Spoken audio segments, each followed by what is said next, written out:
davanti ad un bar gelateria di Chiarano. Dopo un litigio, suocero 52enne spara alla schiena del genero 29enne sotto gli occhi della figlia e dei due nipotini, poi scappa e caccia all'uomo. Il giovane papà è grave, in neurochirurgia, rischia la paralisi.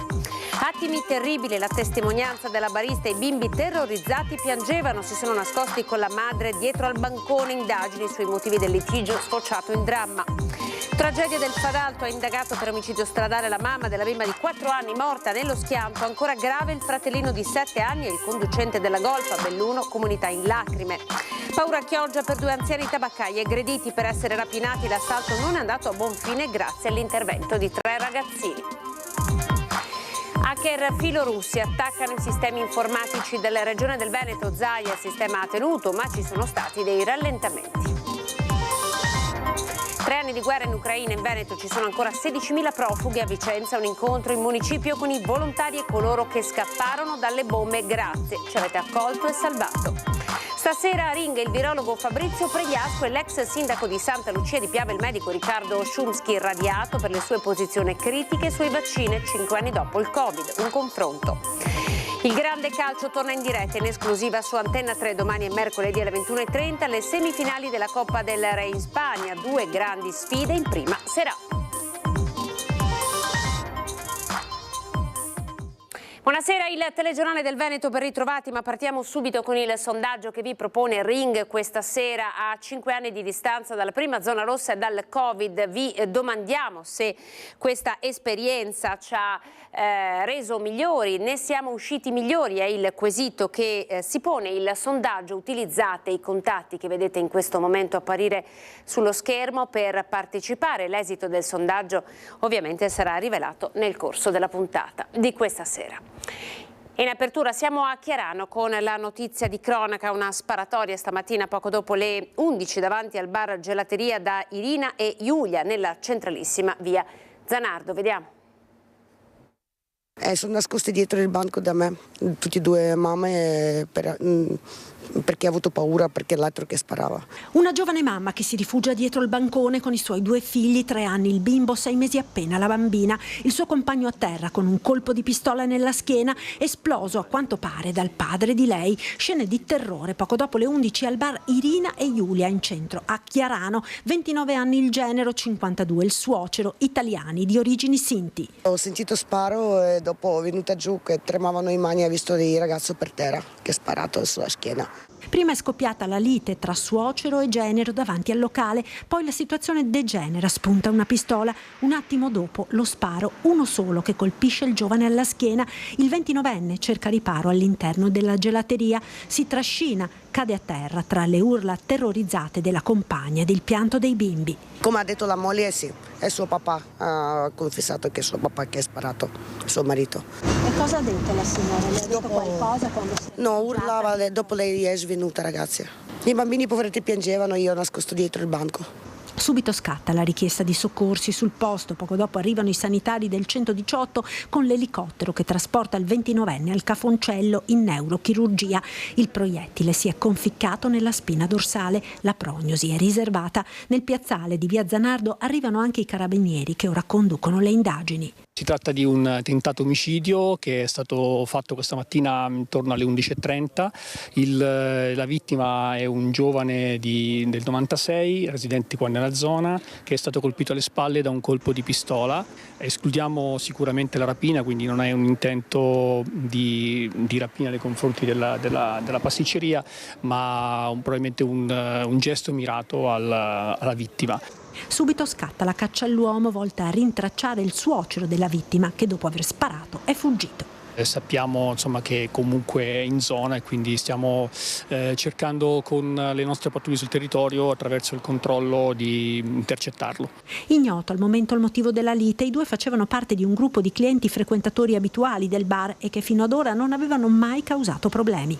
Buoni clienti, mai stati cattivi ragazzi, non lo so cosa è successo tra loro. Cioè venivano spesso? Sì, a bere caffè tranquilli. Sul posto sono arrivati anche i carabinieri del RIS che hanno condotto i rilievi dentro e fuori il locale per rintracciare e repertare tutti gli elementi utili a ricostruire la dinamica del tentato omicidio. Tra Tra i primi ad arrivare sul luogo della sparatoria c'è il sindaco di Chiarano che punta il dito sulla sottovalutazione del tema sicurezza in quell'area della Marca. Non ci aspettavamo una cosa del genere, sfortunatamente sembra che questo tipo di avvenimenti si stiano ripetendo nel nostro territorio, sicuramente dovute a una, non dico mancanza di controllo, ma una superficialità degli stessi, proprio perché la comunità di Chiarano è sempre stata molto tranquilla e non ha mai avuto casi del genere. Il sindaco di Chiarano esprime tutto lo sconcerto della popolazione per il secondo grave fatto di sangue nel piccolo comune della Marca orientale. Neanche un anno fa a Fossaltamaggiore l'agguato a colpi di pistola ad un 37enne kosovaro, ora la sparatoria davanti alla gelateria in centro di Chiarano in pieno giorno a 2 passi dalle poste di fronte all'asilo con i bimbi che giocano in cortile.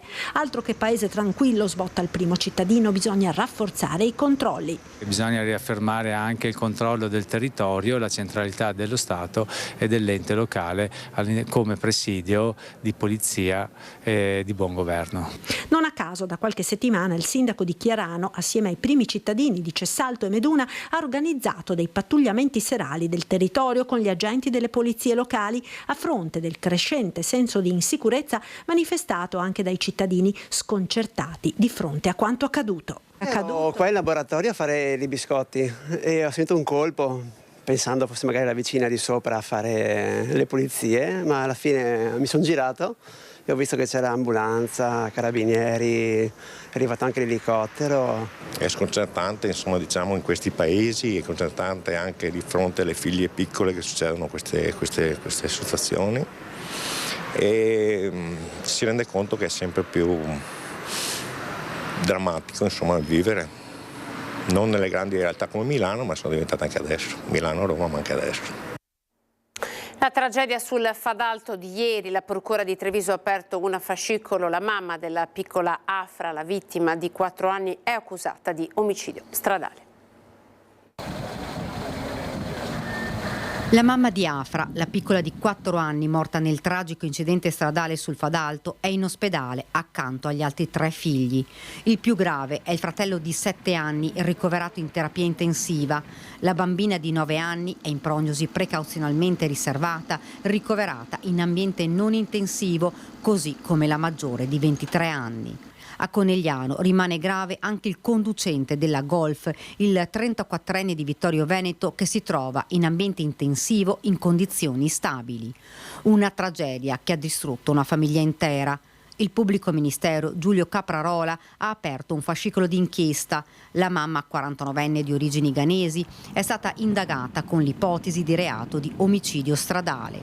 Sul corpo della piccola non sarà effettuata l'autopsia. È stata disposta invece una perizia cinematica per stabilire la dinamica del sinistro e per far luce sul fatto che Afra fosse o meno allacciata al seggiolino, così come se i fratelli avessero le cinture di sicurezza.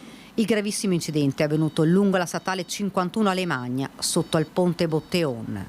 3 i mezzi coinvolti, 2 auto ed un camper. Da una prima ricostruzione della polizia locale, la mamma, con i 4 figli a bordo, stava procedendo verso Vittorio Veneto quando, malgrado la curva e la doppia linea continua, ha tentato di sorpassare il camper di una coppia di bellunesi, ma non si è accorta che la stessa manovra la stava compiendo dalla direzione opposta il 34enne vittoriese al volante della Golf, che stava superando, essendo la sua carreggiata, a 2 corsie in quel tratto un'altra vettura. L'impatto violentissimo, la monovolume prima ha urtato il camper, poi l'impatto frontale con la Golf. Lo schianto, le lamiere, le auto ferme in mezzo alla strada, il silenzio dell'ennesima tragedia.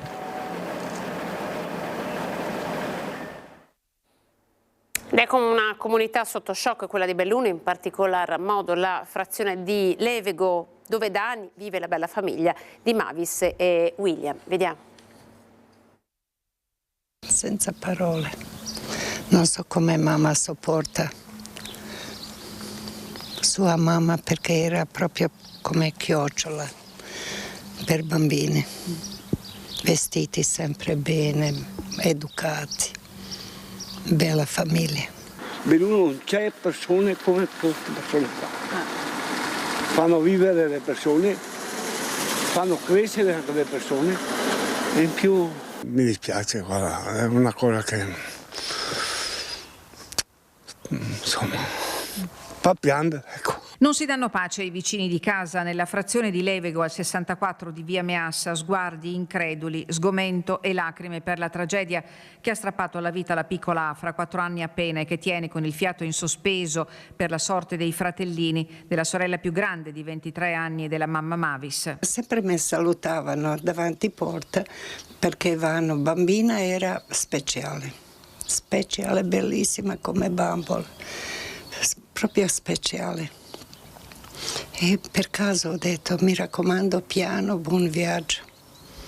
Un viaggio per celebrare la fede nella gioia che ha trasformato una domenica di festa in un incubo. Non è facile accettare una situazione del genere, quindi ci siamo stretti tutti attorno alla famiglia, attorno agli amici, ai fratelli, ma anche alla classe dell'asilo che frequentava proprio a Levego. Il comune si è messo a disposizione della famiglia. Con il dirigente scolastico dell'asilo Buzzati che Afra frequentava si è deciso di fornire aiuto psicologico ai compagni di classe. Anche la classe, mi diceva il dirigente scolastico, avrà bisogno di un percorso per far capire e far comprendere anche a questa età giovane cosa sia successo, magari però con i professionisti adeguati. Il personale della cooperativa Europromos, per la quale mamma Mavis presta servizio al San Martino di Belluno, ha aperto una raccolta fondi. William Occhiere, il papà della piccola Afra, è rientrato già nel pomeriggio di domenica dal Belgio, dove era andato per cercare un'occupazione che gli consentisse di sostenere al meglio la sua famiglia.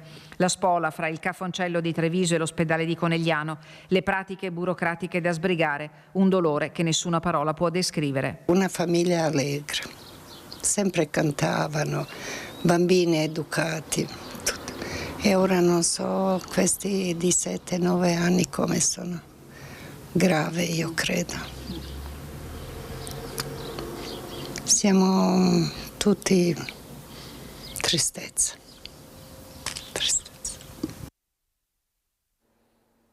Siamo nel veneziano, a Brondolo di Chioggia, 2 anziani tabaccai aggrediti per essere rapinati. L'assalto non è andato a buon fine perché sono intervenuti 3 ragazzi di 15 anni. Erano da poco passate le 20 quando sabato sera, qui in via Venturini, a Brondolo di Chioggia, il titolare anziano del bar tabacchi è stato aggredito da 2 malviventi che lo stavano aspettando. Insieme a lui c'era anche il cognato. Poteva finire drammaticamente per il titolare 79enne Gianni Boscolo Bello Sacchi e il cognato 81enne Adelino, già rientrato al lavoro. Uno ha spinto mio cognato per terra, tenendolo fermo con il ginocchio e per portargli via 2 sacchetti che aveva in mano. Quando si sono accorti che non avevano, che dentro non c'erano i soldi, sono venuti da me, però sono intervenuti 3 ragazzini che hanno sentito le grida di aiuto e questi sono scappati via. Hanno preso e scappati via. Una tragedia sfiorata, la definisce la nipote Federica. Avevano il volto coperto da passamontagna, hanno comunque buttato a terra una persona anziana di 79 anni e poi una di 81. Hanno immobilizzato la persona a terra in mezzo alla strada, dove anche semplicemente se fosse passata una vettura con il buio della sera veramente poteva nascere una tragedia. Quando si sono accorti che in un sacchetto c'era il caffè e nell'altro una brioche, hanno iniziato a perquisire il 79enne a terra, ma l'arrivo dei 3 ragazzini, che poi hanno chiamato i carabinieri e l'ambulanza, li ha fatti desistere. Dobbiamo praticamente tutto perché, vista la criminalità di questi 3 malviventi, non sapevamo a cosa si sarebbe potuti andare incontro. È anche vero che a 15-16 anni non è sempre facile prendere la decisione giusta, loro hanno avuto il coraggio di farlo e quindi insomma se oggi siamo tutti qui con serenità è grazie a loro e alle loro famiglie che li hanno supportati poi nella scelta di andare a denunciare l'accaduto. Quanto accaduto torna a riaccendere i riflettori sulla sicurezza in città, soprattutto per chi gestisce un'attività. Che la città in questo periodo è veramente tartassata perché tutte le attività sono messe sotto pressione da questo tipo di avvenimenti e in questo senso era già stato chiesto e speriamo che con questo episodio si risolleciti la richiesta al sindaco Armelao di attivare maggiore sorveglianza sia dal punto di vista di telecamere, illuminazione e forze dell'ordine affinché chi lavora sia tutelato, perché ovviamente un lavoratore non può perdere la vita per colpa di 4 malviventi. Ora 19:30 alla Basilica di San Marco. Il patriarca di Venezia Francesco Moraglia presiede la recita del Santo Rosario e invita tutti coloro che potranno farlo ad intervenire di persona e pregare per la salute di Papa Francesco. Coloro che non potranno presenziare, informa la Chiesa lagunare, sono invitati ad unirsi spiritualmente in preghiera. Il patriarca rinnova l'invito alle comunità parrocchiali e religiose, alle associazioni e ai movimenti e alle famiglie ad unirsi in preghiera, così da far sentire al Santo Padre la vicinanza e il sostegno dell'intera Chiesa che è a Venezia.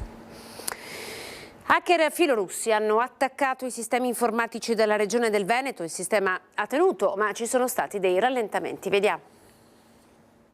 Sembra che siano hacker filorussi che abbiano fatto questi attacchi in più regioni sotto profilo amministrativo, cioè i computer, per tradurla in maniera semplice, dell'amministrazione, non la sanità, e il nome non è AIM57, ma soprattutto come, diciamo, fra virgolette, rappresaglia per la posizione dell'Italia rispetto all'Ucraina. La conferma ai nostri microfoni arriva direttamente dal presidente Zaia. È stato un inizio settimana difficile per i sistemi informatici del Veneto, così come di altre amministrazioni in Italia finite nel mirino, il segno tangibile di una tensione geopolitica che coinvolge anche i singoli territori. Io spero che si chiuda sta vicenda della guerra, si chiuda velocemente, fra l'altro nel giorno dell'anniversario dei 3 anni dallo scoppio della guerra in Ucraina. Una guerra, ricorda Zaia, a meno di 2000 chilometri dal Veneto, regione che aveva aperto le sue porte a migliaia di profughi con un'accoglienza diffusa. Ne abbiamo ancora 16.000 sul territorio e direi che sono perfettamente integrati, la stragrande maggioranza lavora di questi ucraini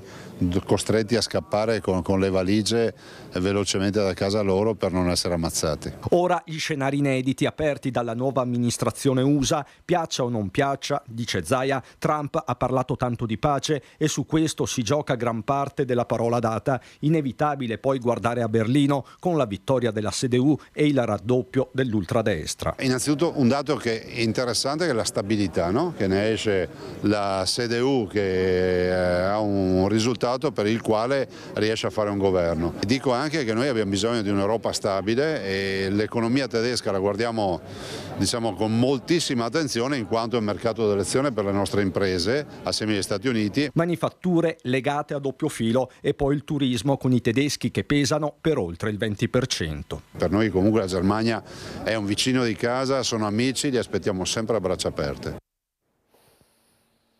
Guerra in Ucraina di cui si è parlato oggi a Vicenza con volontari e profughi che sono arrivati in città.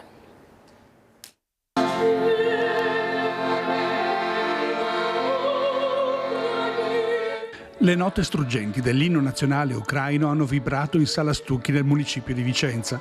L'interpretazione commente di Ilaria Etno, la cantante in costume tradizionale, ha raggiunto così il cuore dei presenti che si sono raccolti per commemorare 3 anni di guerra nel suo paese a seguito dell'invasione russa. Attraverso anche l'esecuzione dell'inno italiano, l'amministrazione comunale ha voluto testimoniare l'impegno di Vicenza nell'essere stati vicini alla popolazione e ai profughi e nel voler proseguire nelle iniziative già avviate. In questi giorni stanno rivivendo il dramma 3 anni dopo, come se tutto, no, in qualche modo ricominciasse.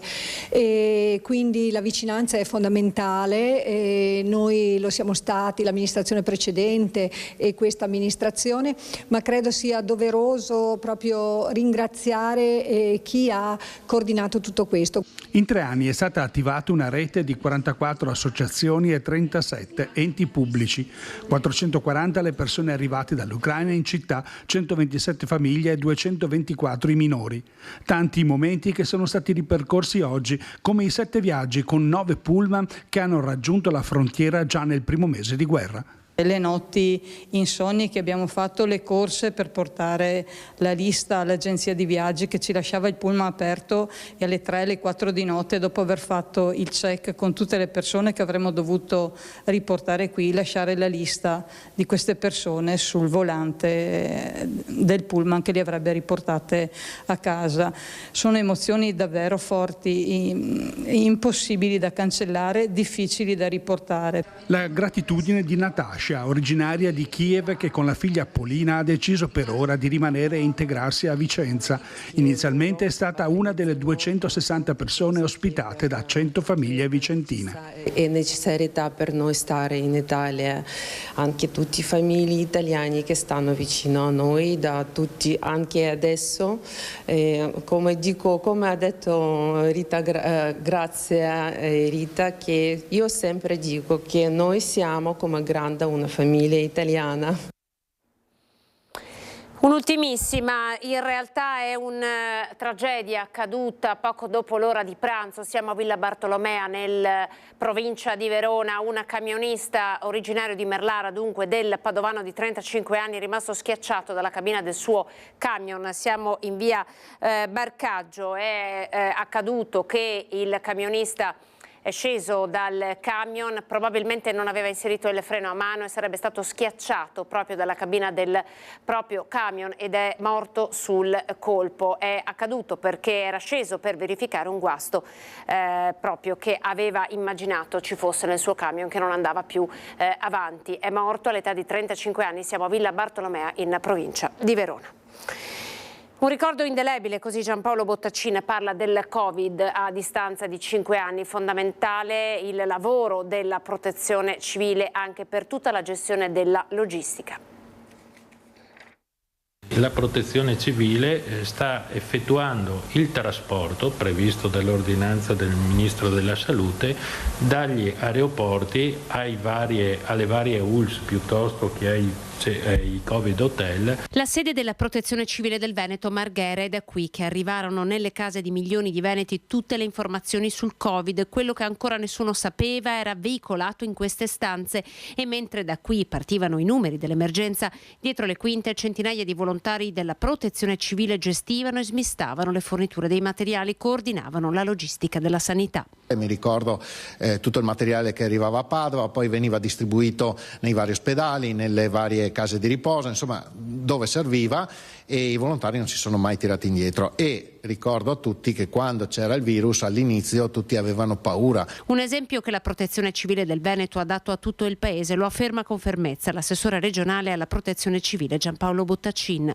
Mentre in altre parti d'Italia aprivano padiglioni delle fiere, capannoni e ci creavano reparti dentro investendo milioni e milioni di euro, qui in Veneto invece i volontari della Protezione Civile sono scesi in campo e hanno riaperto a tempo di record in pochissimi giorni 6 ospedali dismessi, chiusi, e quindi hanno garantito a costo zero per la collettività 940 posti letto alla sanità che sono stati utilizzati. Un esercito di pace sceso in campo anche quando il nemico non si conosceva. Stavamo qui tutto il giorno, arrivavamo la mattina presto, andavamo via la sera tardi, i volontari erano scesi in campo tutti quanti, più di quello francamente era impossibile fare. Un'emergenza sanitaria senza precedenti, milioni le mascherine distribuite alla popolazione, in poche settimane ripristinata l'operatività delle strutture sanitarie dismesse. Se medici ed infermieri hanno rappresentato la prima linea in battaglia, la Protezione Civile va in ruolo di reggimento logistico. Ancora una volta si sono dimostrati l'eccellenza a livello nazionale. Torna il grande calcio in diretta in esclusiva su Antenna 3 con le semifinali di Coppa del Re, i più grandi campioni del calcio iberico in 2 sfide tutte da vedere. Domani sera alle 21:30 in diretta il big match Barcellona contro Atletico Madrid. Mercoledì sempre 21:30 c'è la sfida tra Real Sociedad e Real Madrid. Primo appuntamento dunque domani sera, per l'occasione l'appuntamento del martedì con Ring slitta alla prossima settimana. È tutto, grazie per essere stati in nostra compagnia. Dopo di noi il meteo e il telegiornale di Venezia. Arrivederci.